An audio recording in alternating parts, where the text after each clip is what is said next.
Muy buena familia de La Teja, nos encontramos hoy con don Claudio Alpizar. Buenos días, don Claudio, ¿cómo le va? Buenos días, Rocío. Saludos a vos y a toda la gente que te sigue. Don Claudio es candidato presidencial del Partido Esperanza Nacional y vamos a conversar con él sobre sus propuestas y también temas de interés nacional para que usted vea las ideas de don Claudio y esto le ayude a tomar la decisión de por quién votar en las próximas elecciones, como lo hemos venido haciendo con los distintos candidatos. Empecemos hablando un poquito de usted, don Claudio. Tengo entendido que tiene 62 años, es casado y tiene hijos, ¿verdad? Cuénteme un poquito sobre su familia. Tengo exactamente 62, cumplo 63 este año ya. Y tengo dos hijas hermosísimas, una de 30 años y la otra de 35. Casado, cumplo en diciembre 38 años de casado, después de haber jalado, como decíamos antes, 6 años. Entonces, 44 años con la misma mujer, una mujer extraordinaria. ¿Cómo se llama ella? Rosibel Chacón.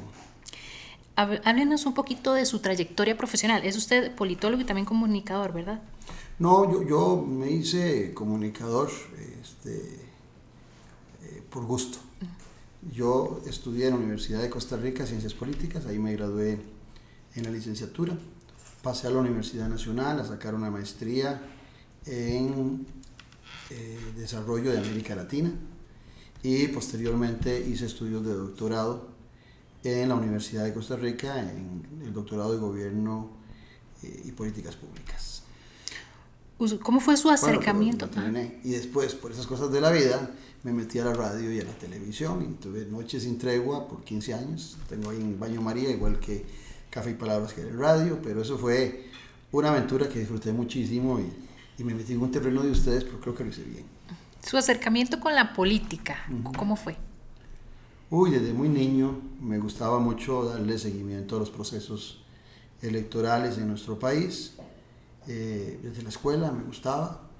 Empecé también con la lectura en la escuela, me gustaba mucho la lectura y fui primando la lectura política desde el colegio y posteriormente en la universidad también decidí estudiar una carrera que tuviera que ver con política, más por el placer que por lo que podía representar económicamente en oportunidades de trabajo, porque para los politólogos no es sencillo buscar trabajo, ni antes ni ahora.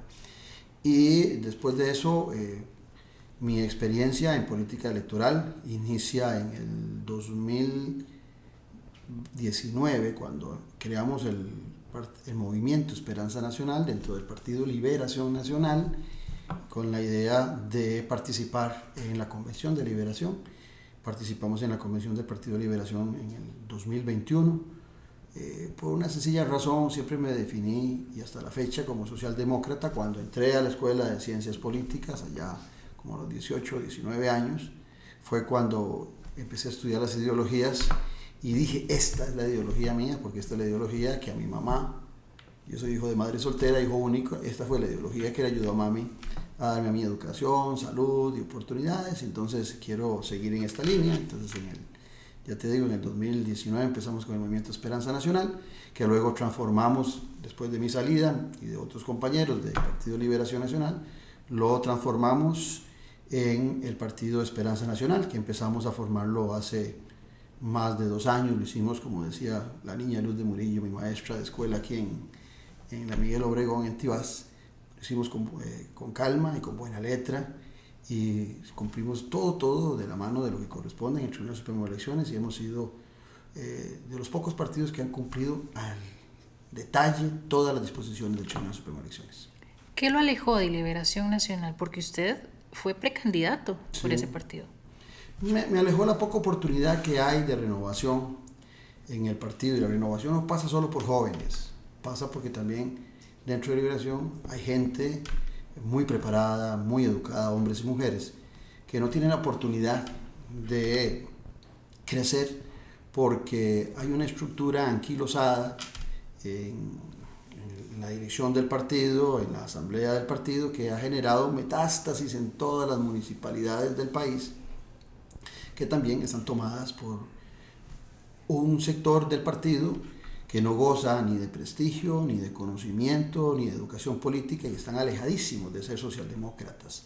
Entonces dije, no, aquí no hacemos nada. El grupo nuestro era un grupo de pensamiento, de acción, que quería participar de la política, no estar ahí relegado. Y te repito, Liberación es gente muy linda. La mayoría dejé grandes amigos, sigo teniendo grandes amistades, hombres y mujeres, y respeto a muchos profesionales que hay ahí, pero Liberación Nacional es un partido que no le permite la renovación de ninguna índole a quienes están queriendo darle una fisonomía nueva. Ejemplo, lo que ha padecido el actual candidato. Vamos a ver, en las encuestas más recientes, don Claudio, su nombre no aparece entre los más apoyados. ¿Le preocupa eso? No por varias razones. Primero, porque creo que lo que estamos haciendo en el Partido Esperanza Nacional es un esfuerzo democrático, es un esfuerzo cívico por promover nuestras ideas, por abrir espacios. Te decía fuera de cámaras y fuera de micrófonos que yo personalmente disfruto enormemente lo que estoy haciendo, no lo veo ni como un trabajo ni como un sacrificio, lo veo como una responsabilidad ciudadana, y estas entrevistas, los debates, todo lo disfruto muchísimo. Creo que los costarricenses debemos participar mucho en política. Cuando yo tenía los 2 programas de política, la radio y televisión, promovía mucho que la gente participara en política, y un día de tantos dije, debo participar yo también en política, debo dar el ejemplo si estoy promoviendo que la gente participe. Y las encuestas, aquí me pones en el campo del analista, que he sido por muchos años. Las encuestas hoy cada día son más restrictivas en los tiempos. Nosotros no podemos pensar que las encuestas que hemos visto de octubre y algunas de noviembre son las definitivas.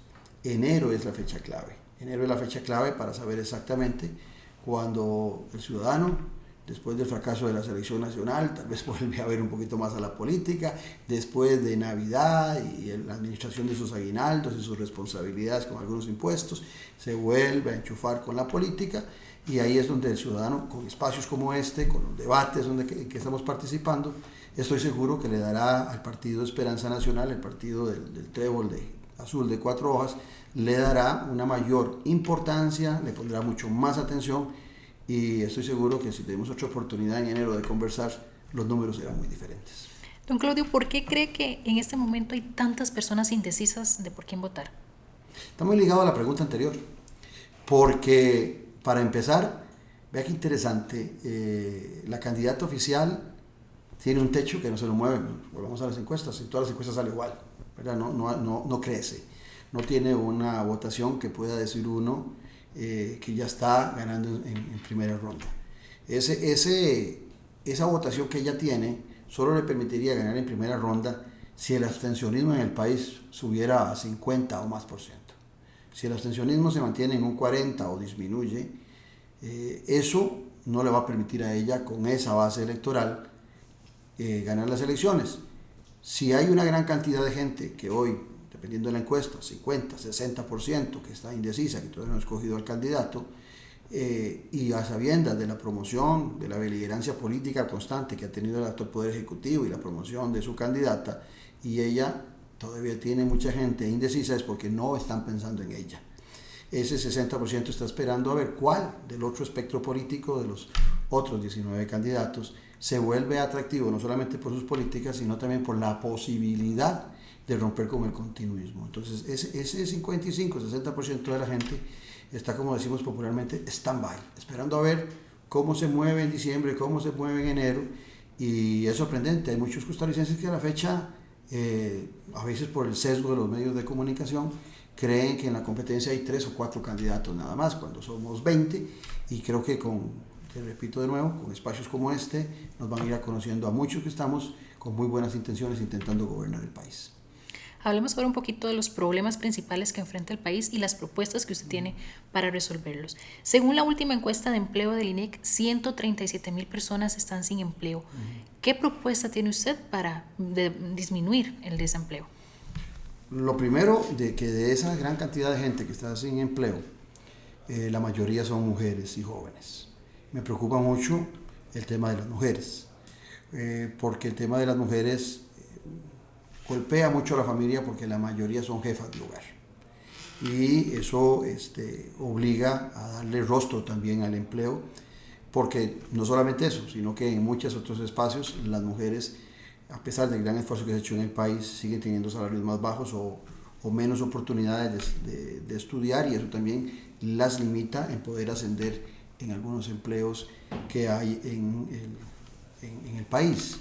Los jóvenes también es un tema muy importante dentro del marco de que pueden ser tierra fértil, algunos de ellos, para el crimen organizado, y hay que buscarles empleos y ocupaciones para que puedan tener oportunidades y también que se puedan proyectar, sobre todo aquellos que han estudiado y sienten una enorme frustración con sus carreras. Pero nosotros estamos promoviendo varias cosas. Mire, uno no puede generar empleo sobre la base de lo que está en la economía costarricense actualmente. Uno tiene que buscar un crecimiento de la economía. Si la economía no crece, no va a crecer el empleo. Tenemos de los 2.200.000 más o menos de personas que están trabajando, casi 1 millón de personas, casi el 40%, que está en empleo informal, que no tiene derecho a pensión, que no tiene derecho a ir a la atención médica de la Caja Costarricense de Seguro Social y que tampoco tiene acceso a créditos porque está en la informalidad. El actual gobierno habla mucho de una disminución del desempleo, pero no es por políticas públicas de crecimiento económico, de atracción de inversión privada extranjera o del misma motivación para la inversión privada nacional que abra nuevas oportunidades y genere empleo, sino que está haciendo ese desempleo a base de que si yo tengo necesidades enormes, si yo tengo unas grandes preocupaciones, pues yo me invento el negocio para salir adelante. No es por una promoción del Poder Ejecutivo, no es porque la economía interna del país tenga un gran crecimiento. Entonces nosotros hemos creído que hay 3 espacios donde nosotros podríamos promover mucho el desarrollo de mayor empleo. Uno es el turismo. El turismo se ha caído enormemente. Después de tener en el 2019 llegar a 3.100.000 turistas, venimos en un descenso sustancial y mucho del turismo tiene que ver con ese desempleo porque es en zonas, la mayoría de esos empleos en zonas rurales y costeras. Entonces el turismo podría ayudar mucho. Tenemos un enorme espacio para crecer. El otro es el tema del desarrollo de la infraestructura. El desarrollo de la infraestructura genera mucha mano de obra, de operarios, por supuesto que también profesionales, pero mucho operario, y nosotros tenemos una gran posibilidad. Inclusive a este gobierno se le dejaron 2.700 millones para ejecutar y no han llegado a ejecutar ni el 15% de lo que se podría ejecutar en obras para realizar. Y el otro campo que creemos que es fundamental es el agro. El sector agropecuario sigue siendo a nivel nacional en las zonas costeras y rurales fundamental para la generación de empleo. Ciertamente las zonas francas son muy importantes, pero se requiere un recurso humano muy especializado y por eso no podemos estar promoviendo por temas de infraestructura, por temas de capacidad, por temas de recurso humano a las zonas francas como la solución de trabajo en las zonas costeras y en las zonas rurales. Es el agro quien sigue siendo.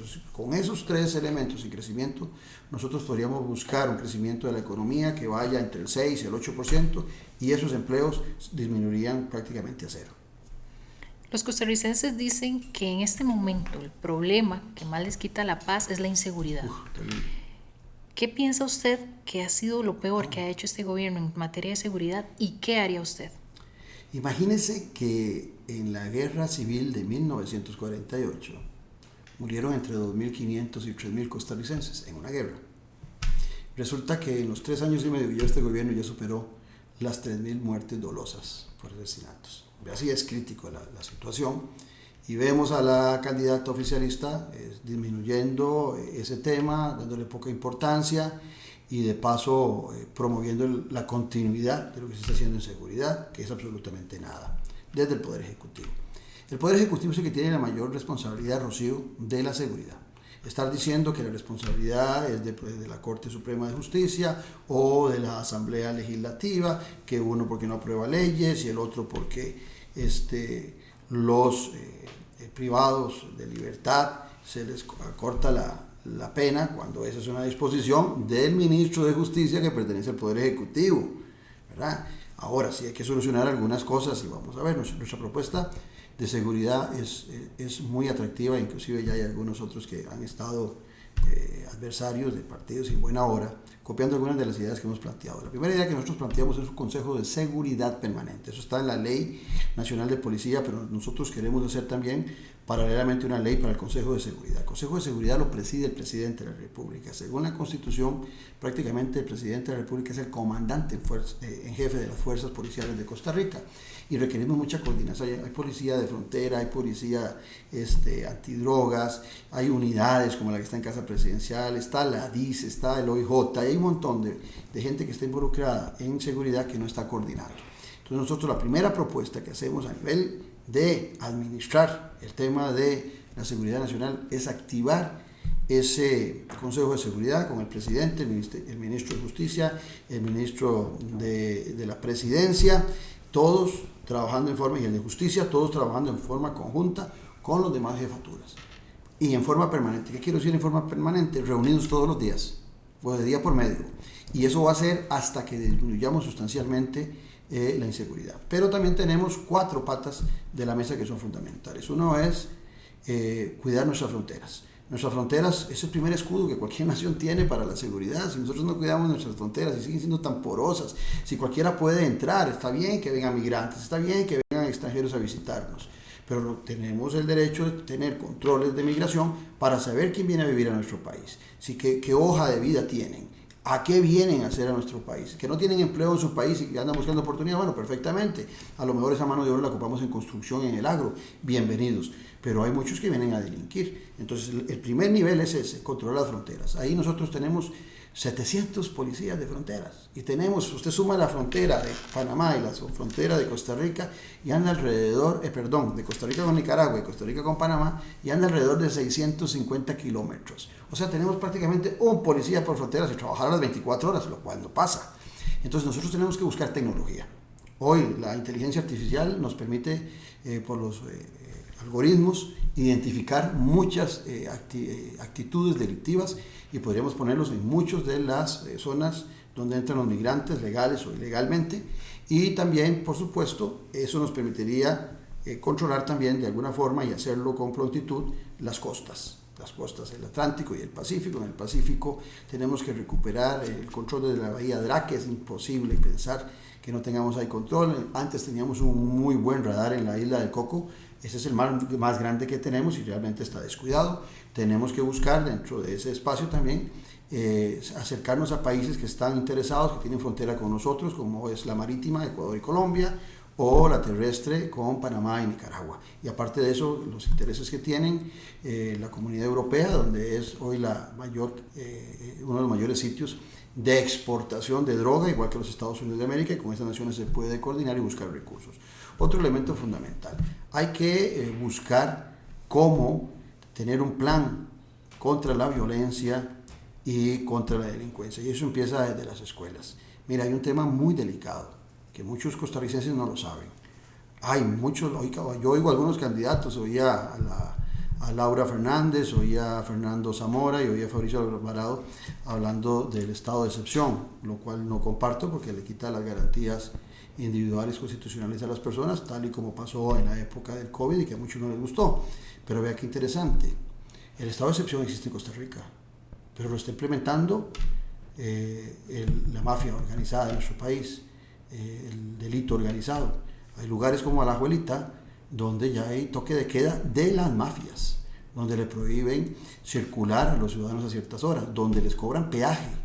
Eso hay que atacarlo también con un segundo programa que tenemos nosotros, que es que la policía vuelva a las comunidades. Pero a la policía hay que protegerla también con todo el equipo que requieren, desde automóviles, desde chalecos, desde el equipo de comunicación, desde las armas, porque hay que entrar a todas esas comunidades. Y es fácil saber cuáles son las comunidades más delictivas, porque eso tiene control el OIJ, debería tener control el Ministerio de Seguridad, y por supuesto que también hay una organización que es el Instituto Costarricense de Drogas, que tiene muy bien mapeado cuáles son las zonas más bravas en la distribución y en la venta de drogas. Y otro elemento, para concluir esta parte, el cuarto elemento que nos preocupa mucho es la impunidad. Entonces hay que ver cómo coordinamos, no peleamos, no gritamos, no decimos lenguajes suaves, no, cómo coordinamos y conversamos con la Asamblea Legislativa y con la Corte Suprema de Justicia para poder buscar que en Costa Rica no haya impunidad y la justicia sea pronta y cumplida. Don Claudio, otro de los temas críticos es la educación. El último informe del estado de la educación revelaba que hay muchachos de colegio, de cuarto año de colegio, por ejemplo, que tienen una capacidad para resolver problemas matemáticos y comprensión lectora de niños de escuela. ¿Qué hacer en el tema de la educación? Mire, nosotros dimos un giro a los 200 días de educación que no ha servido para nada. Nosotros tenemos que preparar a nuestros maestros y profesores. Y tampoco tienen ellos espacio Con los 200 días se les hace imposible la preparación y la capacitación. Nosotros estamos proponiendo regresar a los 170 días de educación. Eso se da en Europa, en los Estados Unidos, en Canadá. O sea, es 170 días, pero días bien aprovechados para que los estudiantes costarricenses tengan acceso a la mejor educación. Para tener acceso a la mejor educación, nosotros requerimos preparar a los maestros y profesores. Si reducimos a 170 días, estamos quitando 30 días. Bueno, todo el mes de febrero lo podríamos estar utilizando nosotros para capacitar a los maestros y profesores en muchas áreas que hacen falta.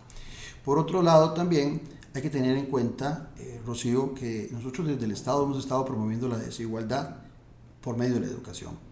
En muchos lugares de nuestro país existe buena infraestructura, buenos maestros en todas las áreas, pero en las zonas costeras y rurales es deprimente el nivel de la educación que están recibiendo muchos de nuestros estudiantes, niños y niñas, adolescentes en nuestro país, y eso marca también una desigualdad que termina beneficiando siempre a la meseta central, a la gran área metropolitana, y castigando mucho a las zonas rurales. Bueno, uno de los problemas es la infraestructura. Hay alrededor de 849 escuelas y colegios en muy malas condiciones. De esas hay 79 que ya tienen una advertencia y 46 que están en un estado ya de emergencia nacional. Nosotros estamos proponiendo ingresar el primer día y durante los primeros 100 días atender las situaciones más dramáticas, esas 46, 49 que están en estado ya de emergencia, y tenerlas en esos 100 días totalmente funcionando con toda la infraestructura necesaria. Las restantes, atenderlas, las otras 79, en los primeros 6 meses, y todas las 850 haberlas solucionado en un año, año y medio, para que todos los costarricenses puedan tener el mismo nivel de educación. Pero hay otro problema también, Rocío, que me preocupa enormemente. En el último estudio que saca la Colipro, de cada 4 maestros, 3 quieren renunciar por temas de seguridad, por temas de amenazas, por temas de demanda de los padres. O sea, el educador costarricense está siendo arrinconado, tiene salarios congelados desde el gobierno de Carlos Alvarado, vienen con salarios congelados y en este se ha continuado. Hay que recuperar eso. Nosotros estamos proponiendo también que los maestros y profesores se sienten y definan un nuevo estatuto, un nuevo código del Magisterio Nacional, para devolverles a ellos también la dignidad. Estamos también promoviendo un programa que se llama Red Aprenda, donde vamos a acercar a todos los estudiantes a el tema tecnológico. La brecha digital no solamente se da entre edades, entre los que estamos viejos y los que están jóvenes, no. Hay una brecha digital que es más preocupante, que es entre los niños y los jóvenes, aquellos que tienen acceso a la tecnología y los que no lo tienen. Que no hay dinero, mentira. Hay un canon que pagan todas esas empresas dedicadas a la telecomunicación, que ya supera los $200 millones y han sido tan inútiles en el actual Ministerio de Ciencia y Tecnología y en otros, que no se ha implementado esos recursos, sobre todo invirtiéndolos en las áreas rurales. Hay mucho que hacer en educación, nuestro programa es amplio, podrían también muchos acceder a él en www.esperanzanacional.cr, donde hay muchas de nuestras propuestas establecidas ahí. El tema de la infraestructura, don Claudio, hay calles en pésimo estado, ahora que estuvo lloviendo mucho, se inundan las calles, se dañan puentes, y la capacidad de resolución de esos problemas es muy deficiente. Las presas, a la gente se le va la vida en las presas. ¿Qué propuestas presenta usted en ese tema de la infraestructura? En la anterior se me olvidó nombrar también la necesidad de recuperar el programa Avancemos, para que los muchachos no abandonen la escuela, y que en este gobierno se ha disminuido esa inversión y se ha reducido en un 50% prácticamente la inversión. Vea, en el tema de la infraestructura, también afecta a la educación. Cuando uno sale del centro de San José, que es terrible las presas, y va y ve los caminos vecinales de los diferentes cantones del país, encuentra que en muchas situaciones la gente no sale a trabajar o no va a la escuela porque tiene que caminar en verano en 3 kilómetros polvorientos, a veces hasta más, o 3 en invierno, 3 llenos de barro. El problema de la infraestructura es grave. Yo soy de la tesis que el Ministerio de Obras Públicas y Transportes con las municipalidades tiene que concentrarse en los caminos vecinales. No podemos seguir viendo como ciudadanos de tercera o cuarta categoría a la gente que vive fuera de la meseta central. Por otro lado, haciendo eso, las grandes carreteras, tenemos que hacerlas a través de la inversión público-privada. Tenemos que buscar esas alianzas público-privadas, y el costarricense que tiene carro tiene que acostumbrarse a pagar peajes. No hay otra solución. Es que los costarricenses quieren que el Estado les dé las mejores carreteras sin ningún sacrificio. Bueno, hay que sacrificar un poquito un peaje. Yo creo que el costarricense se economizaría montones de dinero en gasolina, en diésel, si tuviera la oportunidad de tener buenas carreteras y pagar peajes. Por un lado pagaría un poquito y por otro lado se lo economiza en la bolsa. Pero también es cierto que dineros de el marchamo, dineros de la gasolina, que supuestamente son impuestos con destino directo para el desarrollo de infraestructura, han sido utilizados en otras actividades. Hay que volver a poner la atención sobre esos recursos que están ahí, que fueron tasados y fueron establecidos para el desarrollo de infraestructura y no se cumple.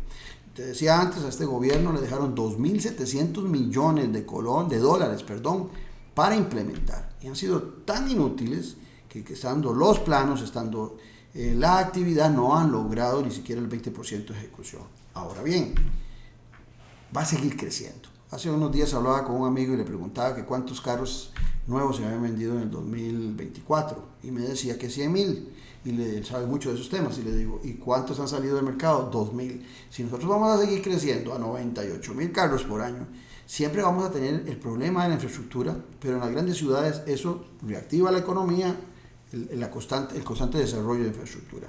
Pero hay un tema que me preocupa a mí mucho, que es el transporte público. Nosotros ya deberíamos, se habla mucho del tren en el área metropolitana. Yo no digo que no sea importante, creo que es una idea que hay que estudiarla y plantearla, pero me preocupa más, y creo que es más viable, recuperar el tren eléctrico al Pacífico y el tren eléctrico al Atlántico, para que los ciudadanos de Punta Arenas y de Limón tengan un ingreso más fácil por medio del tren y más seguro, sobre todo la gente que transita por la 32. También creo oportuno el desarrollo del Canal Seco, que ha sido muy prostituido en otras campañas electorales, de muchos que hablan eso sin un conocimiento de lo que representa el Canal Seco para unir el Atlántico con el Pacífico, desde Moín hasta Junquillal, hasta La Cruz. Eso sería fabuloso. Desarrollaríamos no solamente en 10 cantones la posibilidad de tener carretera y tener tren en una zona que es muy plana, sino que además le podríamos permitir al exportador activar un puerto, que solo tenemos el puerto de Golfito subutilizado. Los puntarenses han estado muy concentrados en el turismo más que en el desarrollo portuario. Caldera en pésima administración, que se vence ahora en el 26, y Dios quiera que no siga el mismo administrador, que han hecho una pésima gestión, tienen la maquinaria muy mala, tienen muy descuidado el puerto de Caldera, tienen a la gente estacionada pagando grandes montos por la espera para el desembarque, y eso se lo pasan luego en la factura al consumidor costarricense, ¿verdad? Ellos no pierden. Entonces hay que desarrollar la infraestructura, no podemos seguir con carreteras que duran, la carretera esta de Circunvalación, desde el año 69 se hablaba de esa carretera, Rocío. La carretera de San Carlos supera los 50 años. Ahí tengo yo una lista de cuántos años invertimos en el desarrollo de infraestructura. Hay que ser más ágiles. Yo he sido de la tesis de que nosotros tenemos que hacer dos ministerios. Un ministerio de obras públicas, vea el nombre, obras públicas, no solamente son carreteras, obras públicas son escuelas, obras públicas son edificios para la administración pública. Y otro ministerio que sea un ministerio de transporte, donde tengamos que ver temas de puertos, donde tengamos que ver temas de trenes, donde tengamos que ver temas de transporte público, temas de circulación de los automóviles costarricenses, porque como está la situación hoy, el Ministerio de Obras Públicas y Transporte no está dando la talla. La lista de espera de la caja, don Claudio, hay personas que mueren esperando una cita. Hemos visto especialidades como ortopedia en las que las personas tienen que esperar al 2034 por una cita. Estoy seguro que si te pregunto que si estás de acuerdo con la eutanasia me vas a decir que no. Eso es una eutanasia pasiva. Gente esperando una cita médica que muere o que se le agrava su enfermedad, su cáncer, ¿verdad? O le da el infarto porque no le hicieron a tiempo los exámenes correspondientes. Entonces estamos en una eutanasia pasiva. Decir no a la eutanasia legal, con la cual yo no estoy de acuerdo, pero somos bastante impávidos ante el tema de esta extranjería pasiva. Mire, la Caja Costarricense de Seguro Social es una institución autónoma política y administrativamente. Nace en 1940 y ya en el 49 nuestros constituyentes le dieron autonomía política y administrativa. Lo que tiene que hacer un presidente de la República primero es sentarse, mandar a su ministro de Hacienda para que se siente con los personeros de la Caja para que definan el monto de la deuda. Si son 3 billones o si son 5 billones, ponerse de acuerdo. A veces es mejor un buen arreglo que un mal pleito. Entonces ponerse de acuerdo y no seguir pensando que hay 5 billones que nunca van a llegar. Es mejor que llegue menos. Hay una posibilidad de pago. Nosotros hemos hablado de que el Ministerio de Hacienda haga unos certificados fiscales y que con eso le pague a la Caja Costarricense de Seguro Social y que a partir de ahí el Poder Ejecutivo siga estando al día en todas sus responsabilidades. Ahora, las listas de espera son por enfermedad, por operaciones que nos están haciendo. Las listas de espera incluyen también exámenes médicos y las citas también con especialistas. Son 3 rangos que han llevado en este gobierno, que ya veníamos mal, 700,000 citas de espera, y en este gobierno estamos en 1.200.000 la lista de espera. O sea, no se ha hecho absolutamente nada porque ha habido un manoseo de esa autonomía de la Caja Costarricense de Seguro Social. Y no tengo que explicarle mucho a usted sabe muy bien la cantidad de miembros en la Junta Directiva, cómo se ha manoseado, cómo se ha inventado causas para los miembros de la Junta Directiva. Si mal no recuerdo, llevamos 3 o 4 presidentes ejecutivos en la Caja. Eso no ha permitido que la Caja se concentre en política pública. El presidente, por otro lado, tiene que nombrar 3 verdaderos conocedores del tema, que es lo que le corresponde, principalmente el presidente ejecutivo. Y las demás instituciones tienen una alta responsabilidad. El solidarismo, el sindicalismo y el cooperativismo tienen que demandar gente no interesada en los negocios que puedan surgir para el cooperativismo, para el solidarismo o beneficios para el sindicato, olvidando la función principal de la Caja Costarricense de Seguro Social. Y en la UCAEB, los 3 representantes patronales también tienen que llegar con una vocación de rescatar a la Caja Costarricense de Seguro Social de ese manoseo, porque la Caja Costarricense de Seguro Social es la que nos ha permitido a nosotros tener la clase media que tenemos. Y si la seguimos maltratando, va paralelo la disminución de la clase media con el maltrato y la poca atención a la Caja. Pero aparte de eso, Rocío, también vamos a ser muy vigilantes por medio del Ministerio de Salud, que es el rector del sector, respetando la autonomía de la Caja, pero que el Ministerio de Salud sea un controlador de que la Caja Costarricense de Seguro Social cumpla también con todas las prerrogativas que tiene en el área que le corresponde. Porque, no nos engañemos, también ha habido gente desde el interno de la Caja que ha hecho con ese enorme presupuesto de la institución algunos festines y también algunos negocios ilícitos. Y termino con esto, la infraestructura. Fíjese usted que nosotros, la infraestructura de la Caja, pues usted no lo sabe, no depende del Poder Ejecutivo. Los hospitales, el que sea, el de Heredia, el de Punta Arenas, el de Cartago Nuevo, se construyen con recursos de la Caja Costarricense de Seguro Social que todos nosotros, los abonados de la Caja, pagamos.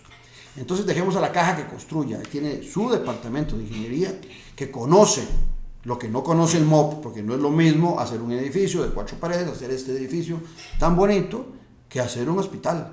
Para los hospitales se requieren realmente ingenieros que sepan de temas de arquitectura e ingeniería hospitalaria. Y ahí están en la Caja. Dejemos tranquilos, ¿no? Entonces un Poder Ejecutivo, ¿qué debe hacer también? Evitar obstruir, como el Ejecutivo actual, la construcción del hospital de Cartago, que nada más por un capricho se ha estado obstruyendo.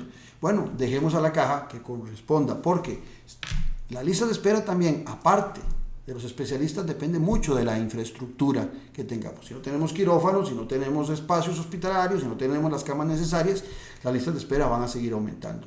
Y se me olvidaba algo importantísimo, Rocío. En Costa Rica no hay falencia, no hay carencia de especialistas. No hay. La carencia de especialistas la tiene la Caja Costarricense de Seguro Social. Mañana, si usted sale a la medicina privada, usted puede conseguir el especialista. Usted tiene un problema en el brazo. Vea qué interesante. Y hay especialista del hombro, especialista del codo y especialista de la muñeca. ¿verdad? Entonces usted puede conseguirlos, claro, si tiene los recursos. Y entonces esos especialistas, usted escogerá el que le conviene por el precio o porque es el mejor. En la Caja Costarricense de Seguro Social, muchos de los especialistas que teníamos se han ido al mercado porque el mismo ciudadano ha caído en la trampa de estar pidiendo que se disminuyan los salarios de los especialistas. Un especialista no se hace en un día. El especialista saca su carrera en 5 años y a veces saca su carrera en medicina hace 5 años y su especialidad hay que sumarle otros 6 años por lo menos. 11 años estudiando para ser médico, cuando hoy todos los jóvenes quieren graduarse en 2 años. Vea qué difícil. Y en tecnología lo pueden lograr, pero en medicina nadie se gradúa en 2 años. Entonces, esa inversión que hemos hecho en la educación de los especialistas y que también ellos han hecho, no quiere ser pagada por las autoridades nuestras que precarizan el salario y entonces están promoviendo en el sector privado que esos especialistas salgan. Tenemos que retener a todos los especialistas, no solo producir más especialistas, sino que los que tenemos no se vayan y tener buenos salarios para que solo estén con la Caja Costarricense de Seguro Social. Su relación con el presidente actual, con don Rodrigo Chávez, don Claudio, no ha sido como la mejor. Usted lo ha criticado, sí. Lo ha denunciado por beligerancia política. Exacto. Y la pegué. Y él, vamos a ver, lo ha atacado, lo ha minimizado, ha hecho comentarios de que ni lo conoce cuando es claro que se conocen, que se han reunido. Hasta en la casa me invitó 2 veces. ¿Por qué cree usted que él responde así a las críticas que usted le ha hecho? Porque él es él. Eso es muy simpático. 2 veces me invitó a la casa. Yo no fui. Uno no llega a una casa y no lo invitan. Y en el programa de televisión estuvo 3 veces. Y en el de radio estuvo 2 y no me conocen. Esos son juegos que hace el presidente y que algunos caen en la trampa. Yo no tengo nada personal con el presidente, como persona. No me gusta su estilo soez, no me gusta la vulgaridad en la política, la rechazo. Yo creo, acuérdate de mi programa, yo creo en la política con P mayúscula, que puede ser crítica, puede ser dura, pero siempre con elegancia y utilizando el lenguaje correspondiente. Yo al que critico no es a la persona, es al presidente de la República, porque la investidura que él tiene, el señorío que tiene que tener un presidente de la República, el compromiso debe ser demostrado en el ejercicio del poder. Y el presidente no ha tenido compromisos. Vea que yo le he estado hablando a usted de seguridad, de salud, de educación y de infraestructura. En las 4 áreas el presidente no ha mejorado absolutamente nada la situación del país. Que venía con problemas heredados, cierto, pero que yo hoy quiero ser presidente de la República, soy candidato. Los 20 candidatos a la presidencia de la República debemos conocer los problemas nacionales, yo los conozco. Los 20 candidatos a la presidencia de la República tienen que conocer cómo funciona el Estado. Yo conozco cómo funciona el Estado. Yo no puedo llegar a la presidencia de la República a conocer, a un año sabático para conocer cómo funciona el Estado costarricense, la división de poderes. Yo tampoco puedo llegar al gobierno sin conocer los problemas nacionales. Y después tener un discurso únicamente de buscar responsables y escudarme en los problemas heredados para tener una impunidad individual en mi responsabilidad política. Y eso pasa con Rodrigo Chávez, ¿verdad? Él, que te cuento, fuera de ser presidente de la República, antes, cuando fui, me parecía una persona educada. El poder lo transformó, porque el poder es la forma más sencilla de conocer a alguien. Usted conoce a alguien hasta que usted le da poder. Y el presidente de la República actual ha sido carente en soluciones para los costarricenses y nos ha puesto a pelear. Nosotros tenemos que buscar un punto de inflexión para volvernos a unir, a trabajar juntos, y el país es para todos. Y no solamente estar pensando en precarizar la política, en disminuir la democracia. Yo estoy de acuerdo con el presidente que hay instituciones que hay que revisar y que hay que hacerlas más efectivas. Pero jamás podría yo promover eliminar, por ejemplo, la Contraloría General de la República, o jamás podría yo promover que los 57, 40, los números que quieras de los diputados, todos sean yes man, ¿verdad? Levantando la mano para darme la razón. No, que haya criticidad, por eso es la Asamblea Legislativa el primer poder de la República. Y yo como presidente de la República tengo que buscar también el gabinete, si yo tengo debilidades. Él es economista, yo soy politólogo, él no sabe absolutamente nada de política. Tiene que buscar gente que lo oriente. Yo no sé, muy poco sé yo del tema económico. Entonces tengo que buscar economistas que me acompañen para desarrollar un proyecto. Si yo creo que todo lo sé, lo que demuestro es una enorme ignorancia. Y el presidente de la República le ha hecho un gran daño a este país en estos 3 años y medio que lleva como presidente. Mi crítica ha sido a eso porque También he sido duro con presidentes anteriores. Lo fui con los presidentes del Partido de Acción Ciudadana, con Luis Guillermo y con Carlos Alvarado. Lo fui con Laura Chinchilla y hasta con el presidente Oscar Arias y también en algún momento con la gestión de Abel Pacheco. Bueno, y nunca recibí esos improperios porque era gente educada y que tiene claro que la política y sobre todo en democracia es diversidad de criterios. Actualmente en la Asamblea Legislativa se tramita una petición del Tribunal Supremo de Elecciones para quitarle la inmunidad al presidente Chávez. Ya en septiembre se había votado otra solicitud, era diferente, esa era por un delito penal y fue a solicitud de la Fiscalía, en este caso es un delito electoral. Pero ¿cree usted que en esta ocasión se quite el fuero al mandatario o pasaría lo mismo la vez pasada, que no se alcanzan los 38 votos? Es posible que no se alcancen. ¿Por qué? Porque hay mucho cálculo político. Yo creo que el tribunal hace lo que le corresponde. No es que van a acusar al presidente, ni siquiera en la otra, el levantamiento de impunidad es que el presidente va a la cárcel, no, es solamente porque tanto para el Poder Judicial como para el Tribunal Supremo de Elecciones, la inmunidad evita la investigación o el avance de la investigación. Creo que en estos momentos hay algunos partidos políticos que siguen pensando que pueden morderle un poquito el queso, como popularmente decimos, al chavismo, y eso los puede beneficiar. Hay algunos, bastantes, de los 20 candidatos, bueno, de los 19 me excluyo yo, que piensan que ignorando lo que el presidente le está haciendo a nuestra democracia, en el caso en los ataques permanentes al Tribunal Supremo de Elecciones, que curioso, el Tribunal Supremo de Elecciones le cuidó el voto en primera ronda a Rodrigo Chávez. Ellos no tuvieron ninguna capacidad de tener miembros de mesa ni fiscales, ¿verdad? Y aún en primera ronda, recuerdo a Pilar Cisneros amenazando que el tribunal les iba a hacer trampa. Qué raro, les iba a hacer trampa y quedaron de segundos y pasaron a la segunda ronda electoral. O sea, ya es constante los ataques, no solamente del presidente, sino de Pilar Cisneros. Pasa, bueno, y entonces cuida el voto y Pilar sale de diputada. Le cuidaron el voto a Pilar Cisneros, que no tenía, repito, ni miembros de mesa ni fiscales de mesa. Bueno, viene la segunda ronda.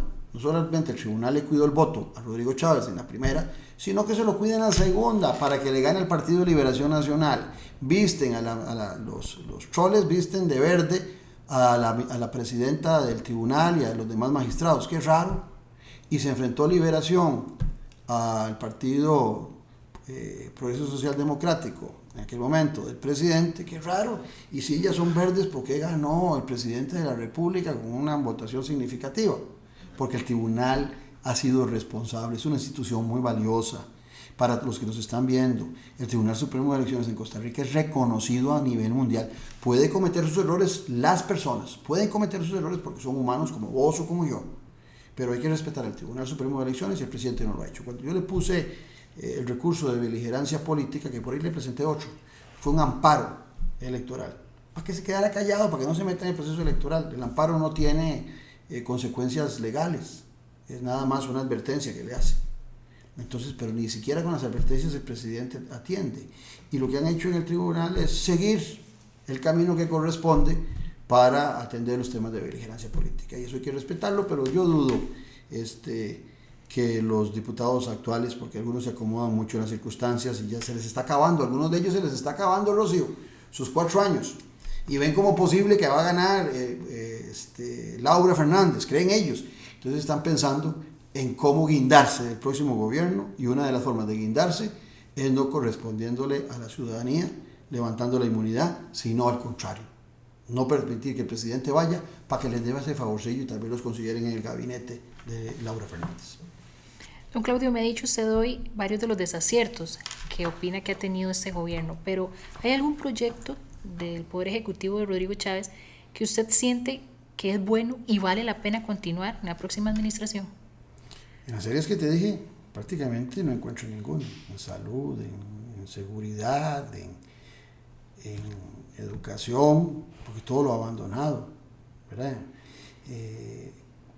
Diría que un proyecto que hay que hacer es continuar con evitar, que al presidente actual le cogió muy tarde, construir más espacios carcelarios. porque tenemos un 20% de hacinamiento, sobre todo en las cárceles de hombres. En las cárceles de mujeres no hay hacinamiento. Pero no creo que esa sea la solución para seguir, la solución única, seguir haciendo megacárceles, que esto que propusieron ellos no es una megacárcel, es una ampliación de la reforma. Pero no creo en esa solución, porque creo que tenemos que trabajar de una forma integral. Sí se ocupa para evitar ese hacinamiento, pero no es tratando a nuestros jóvenes desinteresadamente en su formación, en las posibilidades de acceso a trabajo y oportunidades, de darles oportunidades a becas. Como vamos a evitar, si no hacemos eso, que vamos a evitar que vayan a la cárcel? Si seguimos dejando que los jóvenes costarricenses, no todos, pero en una buena cantidad, estén siendo tentados por actividades delictivas, pues definitivamente vamos a tener cárceles y cárceles. ¿Ese es el camino que queremos? Yo creo que no. Mucho menos hoy, cuando cada día tenemos menos niños y menos jóvenes y más ancianos. Y la población necesita recuperar gente joven, activa, que tenga esperanza de un mejor futuro. Me cuesta mucho, no encuentro elementos sustanciales. Dirán que soy mezquino, pero no encuentro elementos sustanciales, porque algunos dirán que la macroeconomía, que qué bien la macroeconomía. Esa macroeconomía lo que ha golpeado son todos los sistemas sociales, todos los programas sociales. Esa macroeconomía que hoy dicen que ha solucionado el déficit fiscal, que viene esa idea del gobierno del PAC de Carlos Alvarado, lo que ha hecho es debilitar y calentar todos los problemas sociales. Estamos en una olla de presión por la poca inversión que se hace social en el país. Entonces, la verdad, en honor a la verdad, no encuentro ningún elemento sustancial de una política pública importante, grande, sino muchas ocurrencias en el actual gobierno. ¿Piensa usted que un eventual gobierno del oficialismo en las próximas elecciones pondría en riesgo la democracia del país? Yo creo que como nunca las instituciones democráticas de nuestro país han sufrido una sacudida, demostrando una gran capacidad de reacción. Me preocupa, más que las instituciones que han demostrado una gran capacidad, el ciudadano. Porque si nosotros no volvemos a atender a los ciudadanos como se atendió en el pasado, brindándole desde las políticas públicas oportunidades de liberarse de lo que hoy muchos estamos haciendo en la clase media, pagando educación, pagando salud, pagando seguridad en un condominio, el costarricense va a seguir sintiendo, y los que no lo pueden se quedan a expensas de mala salud, de mala educación y de la inseguridad en sus barrios. El costarricense va a seguir menospreciando el sistema democrático. Nosotros logramos apropiarnos de la idea de que somos un país democrático, en paz, y apreciarla, porque el sistema democrático costarricense no era solo voto, sino que habían políticas públicas que te daban acceso, repito, a la salud, a la educación, a un país seguro, a oportunidades de trabajo. Y entonces nosotros decimos, qué lindo vivir en paz, qué lindo vivir en democracia, porque tengo todas esas oportunidades. Hoy el ciudadano se está viendo muy tentado por regímenes autoritarios que les dicen que la democracia no funciona, pero que él, el presidente o la presidente, lo puede todo. Y entonces déjenme a mí, elíjame. Eso se llaman las democracias con una I delante, y liberales, que no respetan las libertades individuales, que no respetan las libertades democráticas, sino que lo único que respetan es la decisión del votante que los lleva al poder, pero ya en el poder dice, ahora se va usted para la casa, que yo soy sabio, yo sé todo lo que hay que hacer, usted nada de venir a deliberar, a pensar conmigo, no, quédese. Usted nada más, yo le voy a dar algunos mensajitos populistas para que usted se identifique conmigo y me deje hacer a mí lo que me da la gana. Eso es lo que me preocupa, y cuando veo a Laura Fernández, qué tristeza, dice ser colega mía, politóloga, y su comportamiento hoy por hoy, como candidata a la presidencia de la República, contradice toda esa preparación como politóloga. Creo que ella está tan ilusionada, tan tentada por el poder, que no está midiendo las consecuencias de su discurso, y que le está dando, ahí sí, hay continuismo, que ella promueve, que es el discurso que nos pone en disgusto a todos, que nos pone a chocar y no nos pone a trabajar juntos. Creo que el problema no es el sistema democrático nuestro, el problema es que ellos van a seguir incentivando en el ciudadano que nosotros no vivimos en democracia, que esto no es una democracia, Y cuando nos demos cuenta vamos a estar como Nicaragua, como El Salvador, y ya va a ser tarde. Porque es muy fácil, Rocío, destruir algo, pero construirlo nos cuesta mucho. La democracia costarricense no se construyó en 5 días. Tenemos 204 años de vida independiente y venimos en un largo proceso para ser la democracia que somos. Si la destruimos, volver a tener lo que tenemos hoy en día nos llevará otro poco de siglos. Ya me habló un poquito de eso, pero quiero preguntárselo directamente. Ahora que está la certeza de que ya la Selección Nacional de Fútbol no va a ir al próximo Mundial, ¿cree que ya no habrá ese distractor y que tal vez ahora la población costarricense se centre en la labor tan importante que vamos a tener en febrero próximo de elegir un gobernante y tal vez baje entonces esa cantidad tan grande de personas que todavía no saben por quién votar? Yo vacilando con un amigo le decía que ahora que no tienen cómo madrear a los jugadores, pues hay que madrear a los políticos, ¿verdad? Entonces puede ser que se trasladen de un lado a otro. Yo creo que sí es un distractor, pero también es un desmotivador, ¿verdad? Y uno ocupa también que la población esté muy motivada. El fútbol es un fenómeno interesantísimo, a mí me encanta el fútbol. Y es un fenómeno interesantísimo porque sobre todo la selección nacional motiva mucho al ciudadano. Vea usted, yo le apuesto que cuando es el 15 de septiembre, ustedes aquí los que trabajan, casi nadie se pone la camiseta de la selección. Y le apuesto que ayer o cualquier día que juegue la selección, hasta la administración de La Teja les dice, mañana vengan todos con camiseta y con jeans. Porque la selección nacional se ha vuelto un símbolo patriótico. Ese símbolo, vea qué interesante, es el símbolo que más nos une. Ya no es el himno nacional. Bueno, el himno nacional lo cantamos como una devoción, no el 14 de septiembre a las 6 de la tarde. En el estadio lo cantamos como una devoción y cuando decimos viva el trabajo y la paz lo gritamos. Entonces sí hay una relación de motivación patriótica alrededor de la selección nacional. Y lo que pasó en estos días con la eliminación definitivamente le baja las pilas al ciudadano, y porque es un proceso que no va a disminuir. Todo lo contrario, cuando llegue el campeonato mundial y no nos veamos ahí, nos va a dar más dolor que el que estamos padeciendo hoy en día. Pero tal vez, de alguna manera, el ciudadano puede volver los ojos hacia la política, concentrarse un poquito en los candidatos, e ilustrarse de qué pasa. Yo creo que eso es fundamental. Si vivir en democracia es una obligación de poder estar uno informado para ejercer un voto racional y no higadoso, como pasa en muchas ocasiones. Don Claudio, muchísimas gracias por haber estado con nosotros hoy. No, a vos, Rocío, y muchas gracias a los que tuvieron la paciencia de oírme, y ojalá que el mensaje les haya calado, e invitarlos a que le pongan mucha atención a Esperanza Nacional, el partido del trébol azul de 4 hojitas, y que nos voten. Tenemos una excelente oferta de diputados en todas las provincias, con gente capacitada, con gente honorable, con gente de hoja de vida limpia, que conocen el país y los problemas nacionales, y por supuesto también la papeleta de la presidencia es un lujazo. Lo digo en broma, con 2 muy buenos vicepresidentes y este servidor. Muchas gracias. Muchísimas gracias por haber visto la entrevista y esperamos que esta, al igual que todas las que hemos hecho a distintos candidatos, les ayuden a tener el panorama más claro, a ver cuál de los candidatos se alinea más a su forma de pensar también y que tomen la decisión del voto con base en la información. Muchísimas gracias. Muchas gracias.